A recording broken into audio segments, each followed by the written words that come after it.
What's up, guys, and welcome to another episode of the Tuesday Show brought to you by Blue Light Media. Today, we're interviewing the actual egg.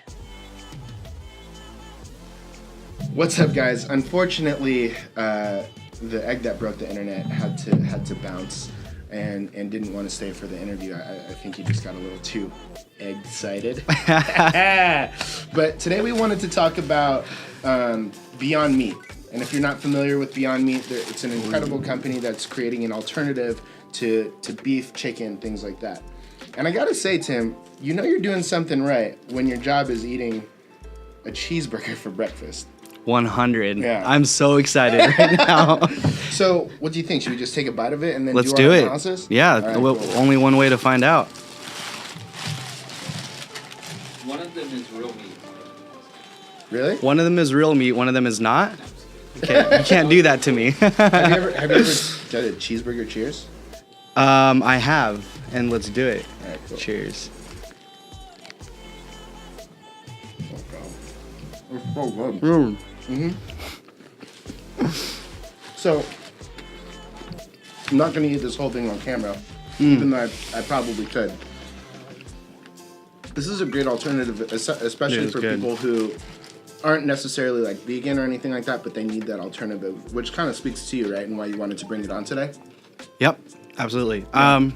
So, I mean, I've been following Beyond Meat for at least like 6 years now. I mean, they came on the scene like 5-6 years ago and like made really good like beef crumbles and like chicken tenders, kind of like really thinking outside the box. So it's really excited to see them kind of break into mainstream market and like have partnerships with Carl's Jr., Del Taco, etc. Yeah, so let's talk about that really quick. It feels as if they've blown up over the last 2 or 3 years. You know what I mean? What do you feel like they're doing right from a digital marketing standpoint, as well as, you know, maybe in the real world as well? Yeah, digital marketing standpoint, they're definitely killing it on Instagram. Their handle is at Beyond Meat. As soon as you hit the page, one of the things that definitely caught our eye, Mick, when we were reviewing it, is the fact that they're utilizing their story highlights in a really, really smart way.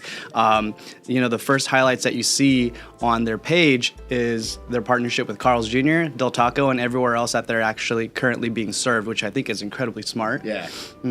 And then if you scroll down further, should I keep going? Yeah. Yeah, you scroll down further, then you start seeing, you know, them utilizing influencers. They got that wide receiver for the Houston Texans, DeAndre Hopkins, on there, doing a campaign for them. So it's very clear and apparent who their target audience is with their specific influencers that they choose to work with.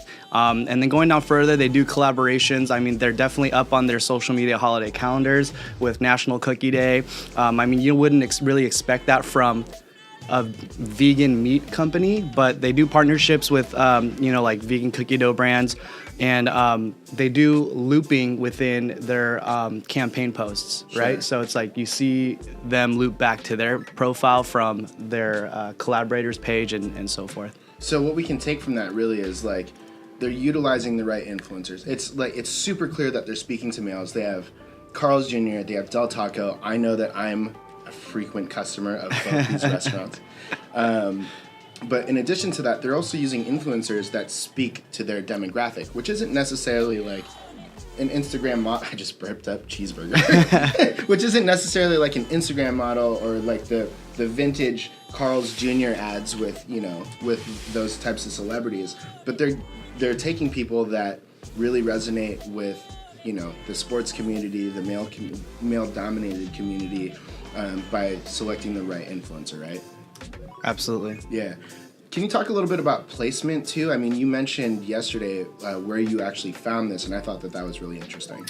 So there were a couple different, I think, like what do you call it? Like points where they actually, you know, like a point of sale. Yeah, point of sale. And I would definitely say there was at least 5. I mean, I follow a couple different vegan pages on Instagram, and that's where I first saw it. Was some of these vegan accounts several weeks ago posting up, you know, kind of like inside information that it's only served in California. Oh my gosh, now it's available at Carl's Jr. Different things. So it's like I would see those, I would save those posts, and then eventually I was being served ads, and yeah, I think. So and let's look at this too. There's another company out there that's pretty substantial. What was it? The Impossible Burger? The Impossible Burger, yeah. What do you think that Beyond Burger is doing better than Impossible Burger? Well, I'll be honest. Impossible definitely came out the gate as like a higher end vegan meat patty because it's served at restaurants like Umami and stuff like that. But I think Beyond definitely is going hard in targeting that like male meat eating demographic. So that's one thing that's definitely differentiating them, and the kind of like meeting the consumer in the middle, right? Yeah. And then secondly, I think. I don't know. They have great packaging. Yeah. And then, and they're always trying to get better. So I believe the patty that they're serving right now is like the Beyond Burger 2.0 or something, which they're always fine tuning the taste, which I think is pretty cool, just to make it taste a little bit more like meat. Sure. Innovation, marketing. Yes. Making it taste better, getting the right placements, that whole thing. I heard that that's the secret to any real business is innovation and marketing, right? Cool. Any last thoughts on Beyond Burger? It's really good. It is really good. You guys, thank you so much for checking out this episode of the Tuesday Show. We're not working with Beyond Burger yet, but if you guys from Beyond are watching this, we would definitely love to work with you. But remember, no matter what you do, be sure to put your heart into it, and we'll see you next week on the Tuesday Show.